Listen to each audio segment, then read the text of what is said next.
Kali ini saya akan membahas suatu topik yang menarik, yaitu seringkali kita mendengar ketika ada seseorang yang belum sukses, maka orang akan mengkritik atau menyampaikan, itu karena kamu kurang tekun. Itu karena kamu masih kurang tekun. Kamu harus lebih tekun. Kalau kamu lebih tekun, pasti kamu sukses. Menurut saya, ini ada yang salah. Kenapa ada yang salah? Karena kalau dia mempertahankan yang tadi lebih tekun lagi, sekarang ini aja udah tidur jam 3 pagi. Sekarang ini aja sudah lupa makan. Sekarang ini aja sudah makan gak enak. Sekarang ini aja tidur sudah gak bisa. Jadi apa yang salah? Menurut saya, ada yang salah. Benar gak? Kalau orang tambah tekun, tambah parah. Sekarang ini aja sudah gak bisa makan. Sulit tidur. Kalau bangun sudah badannya capek. Jadi kalau lebih tekun lagi, ya ini namanya keterlaluan. Orang bisa berakhir pada ke rumah sakit atau mengalami kematian pada usia yang muda. Nah, ini yang perlu saya garis bawahi. Dalam hidup, bukan soal tekun atau harus tekun baru berhasil. Tapi caranya, bagaimana untuk berhasil. Hari ini saya akan sharing tentang 10 faktor sukses orang Tionghoa. Jadi dengan memahami ini, Anda tidak terlalu memforsir ketekunan, tapi memahami bagaimana mekanisme untuk mencapai sukses. Di zaman dahulu, tips ini itu tidak sembarangan diberikan kepada orang luar, karena bagi orang Tionghoa, dia akan sampaikan kepada anak ataupun ke mantunya. Jadi ini tip Anda beruntung sekali. Anda tidak perlu menjadi mantu orang Tionghoa, tapi Anda dapat rahasianya untuk mencapai sukses. Ya. Nah, pertama kali apa? Yang disebut dengan Ming. Seseorang hidup sekarang ini memiliki karma yang baik. Nah, apakah karma baik kita ini sudah cukup? Nah, kalau nggak cukup, nah bagaimana kita memperbaikinya? Ini bisa dilihat dengan Pak Tzu. Dengan kita bisa melihat Pak Tzu, potensi diri kita seperti apa? Karma baik kita sebanyak apa? Nah, seringkali orang ini mengabaikan Pak Tzu. Sehingga pada masa harusnya dia panen raya, dia sibuk bermain. Sementara ketika dia harusnya sedikit beristirahat, dia malah mengejar. Nah, inilah yang membuat jadi jungkir balik. Yang kedua adalah Yun, yaitu keberuntungan saat ini. Nah, keberuntungan saat ini itu apa? Nanti saya akan jelaskan. Yang ketiga, Feng Shui, yaitu lingkungan yang berenergi positif. Yang keempat, yaitu kita harus mengumpulkan kebajikan. Yang kelima, kita harus selalu mengisi ilmu, pengetahuan, dan kebijaksanaan. Suasana saat ini, ataupun situasi saat ini, adalah kesempatan kita untuk belajar. Webinar banyak. Banyak tokoh-tokoh yang berbicara. Kita bisa belajar dari mereka. Isi ilmu kita. Kurangi nonton hal-hal yang kurang berguna. Tontonlah, dengarlah hal-hal yang berguna yang menunjang kita ketika pandemi ini berakhir. Kemudian, yang keenam, kita harus mampu menjaga nama baik kita. Jangan semata-mata mengejar keuntungan jangka pendek, kita mengorbankan nama kita. Dimanapun dan kapanpun, kita harus belajar. Untuk sukses berusaha, itu minimal butuh 3 tahun. 5 tahun kita baru ada hasil. Jadi investlah waktu kita, jangan cepat-cepat pingin berhasil. Tapi jagalah nama kita bisa dipercaya. Setelah 5 tahun, tiba-tiba nama kita pun bersinar. Sehingga banyak orang yang percaya, kita pun mampu berbisnis ataupun berusaha atau berkarir dengan lebih baik. Yang ketujuh, penampilan. Jaga penampilan. Penampilan itu penting karena seseorang yang tampilnya baik dengan yang buruk, kesannya berbeda. Saya mau kasih contoh. 2 orang memiliki sifat ataupun karakter yang sama. Tapi satu bisa menjaga penampilannya up to date dengan sekarang ini. Sementara yang satu kurang up to date dengan saat ini. Dengan siapa? Atau siapa yang lebih senang bergaul ataupun berhubungan dengan orang ini? Tentu orang yang dapat menjaga penampilannya. Zaman dahulu, Xiang juga artinya face reading ataupun tanda-tanda di wajah kita. Sebenarnya face reading saat ini itu, asal kita tahu triknya, kita bisa kok melakukan operasi plastik. Nah, ada yang nanya, Pak Agino, kalau operasi plastik itu apakah bisa mengubah nasib orang? Ya jelas lah, pastilah. Maaf ya, kalau seseorang yang tadi wajahnya kurang rupawan, tiba-tiba pergi bedah plastik menjadi rupawan. Apakah orang tidak lebih senang bergaul atau berteman atau sekedar berkenalan dengan orang yang rupanya wajahnya lebih rupawan? Anda tentu bisa menjawab, ya kan? Kita lebih senang bergaul dengan orang yang lebih cantik. Nah, tapi perlu digarisbawahi, kalau hanya mengandalkan penampilan yang keren, betul, dia bisa memancing orang untuk berkenalan di awal. Tapi kalau selanjutnya setelah 2 hari, 3 hari, 3 minggu, tahu isinya. Nggak ada isinya, kosong. Kosong melompong. Penampilan adalah cara kita untuk menarik perhatian.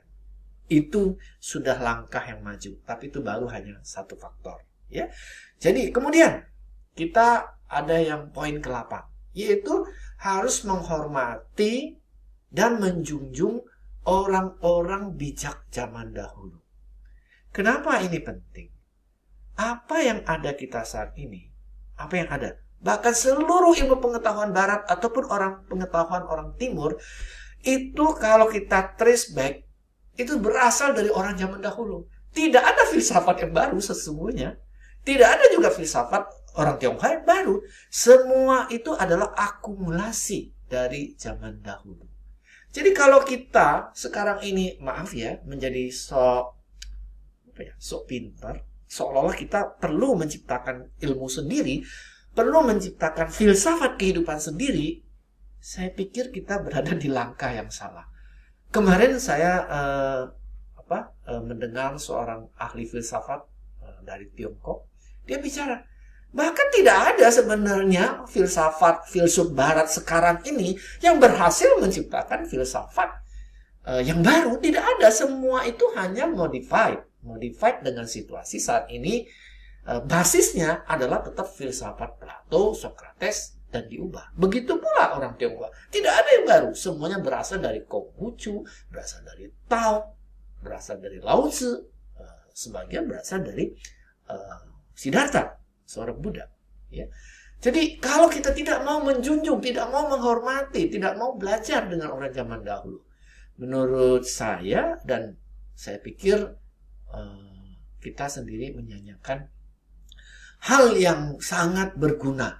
Itu adalah harta karun yang luar biasa. Saya sendiri sesungguhnya adalah menyampaikan apa yang telah mereka sampaikan dengan cara baru seperti saat ini. Dengan video ini tentu menjadi berbeda, tapi sesungguhnya tidak ada yang baru.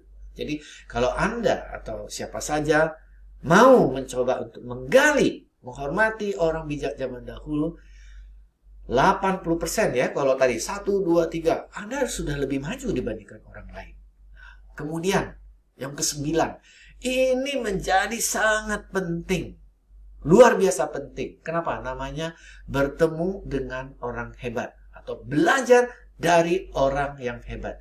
Saya sendiri selalu ingin ketemu orang hebat dan belajar. Syaratnya apa? Kerendahan hati. Kerendahan hati. Kerendahan hatian. Rendah hati. Kalau kita mau belajar dari orang hebat, kita harus rendah hati. Nah, kenapa kita harus belajar sama orang hebat? Bukankah kita bisa belajar sendiri? Oh, bisa. Siapa bilang nggak bisa? Tapi kalau belajar sendiri, Anda akan trial and error, akan salah dan salah terus. Bisa 5 tahun, bisa 10 tahun, bisa 20 tahun, bisa 30 tahun. Maaf, ada orang bisa seumur hidup melakukan kesalahan yang itu juga. Jadi, belajar dari orang hebat, kita shortcut, membuat waktu kita menjadi pendek. Dari 30 tahun, jadi 20 tahun. Dari 20 tahun, bisa jadi 10 tahun. Dari 10 tahun, bisa jadi tinggal 5 hari. Dari 5 hari, bisa jadi 1 hari. Saat ini aja saya sejujurnya, saya mau belajar kok. Dari misalnya Deddy Corbuzier, dari Mary Riana, dari Helmi Yahya, dari siapa aja. Ya kita perlu mempelajari hal-hal hebat dari mereka. Dengan demikian, Kita bisa lebih maju, jauh lebih cepat dibandingkan dengan kalau kita belajar sendiri. Nah, yang 10. Yang 10 ini yang paling luar biasa. Yaitu tahu cara menyehatkan tubuh dan pikiran. Kembali ke yang tadi yang di awal. Kita tidak bisa hanya tekun.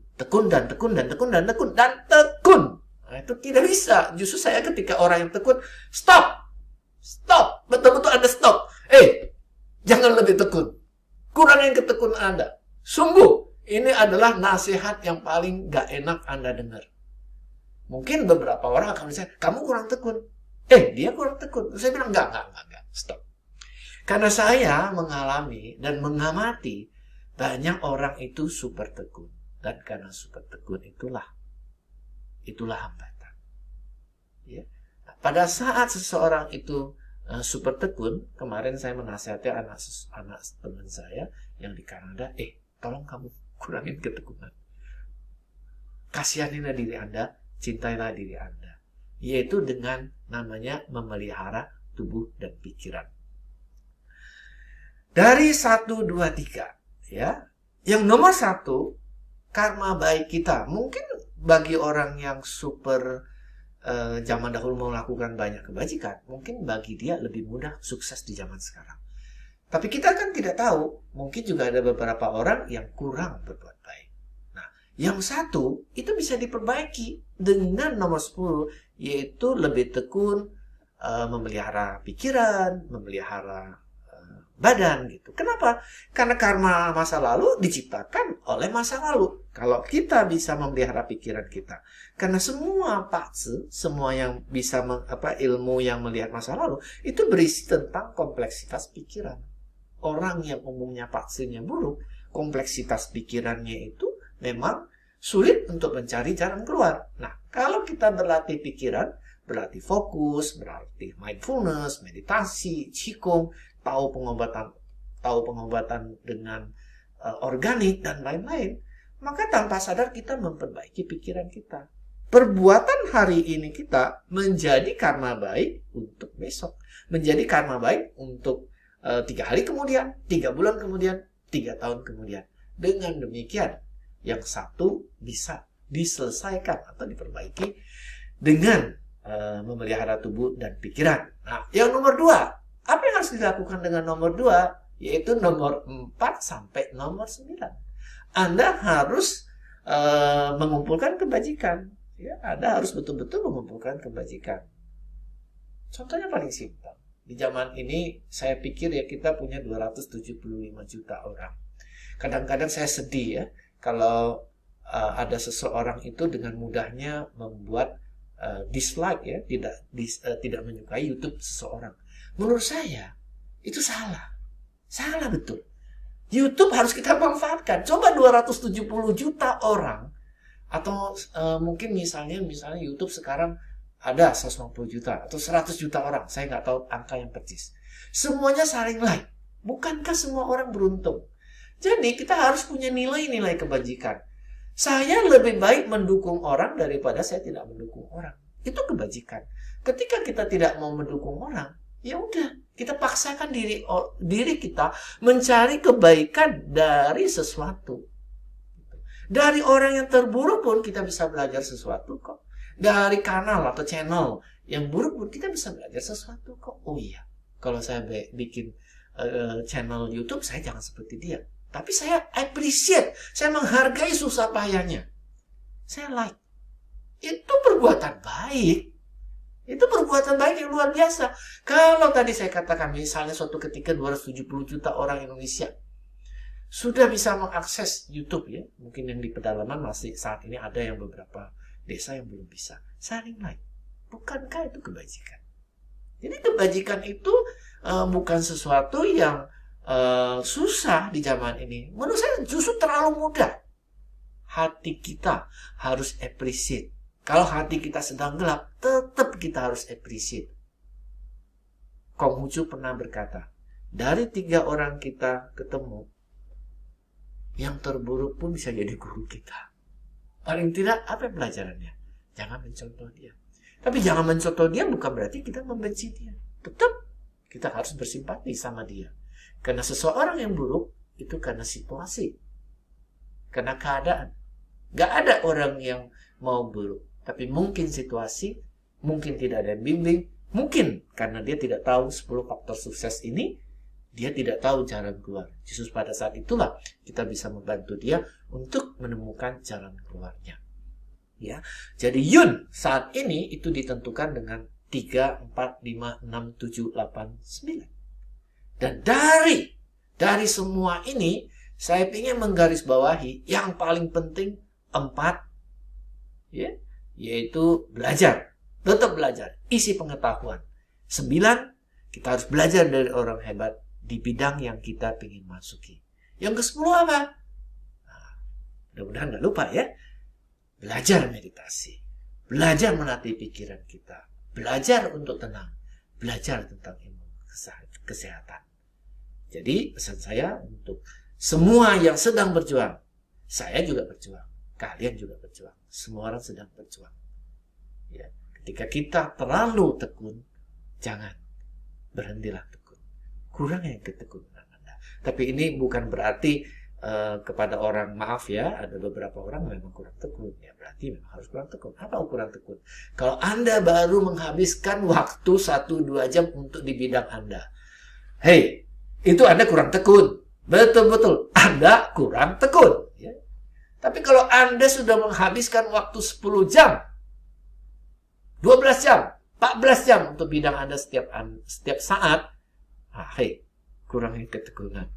Cobalah untuk menjadi kurang tekun. Ya, jadi pesan saya yakin pasti sudah mengerti. Bagi yang kurang tekun, kalau ukurannya 2-3 jam masih kurang tekun. Ya. Jadi mungkin Anda harus invest 10 jam, 8 jam lah minimal. Ya, masih ada waktu istirahat dan lain-lain. Oke, sampai ketemu. Saya mohon kalau memang konten ini bermanfaat, like dan subscribe. Kalau bisa, loncengnya ditekan. Oke, sampai ketemu di konten saya selanjutnya.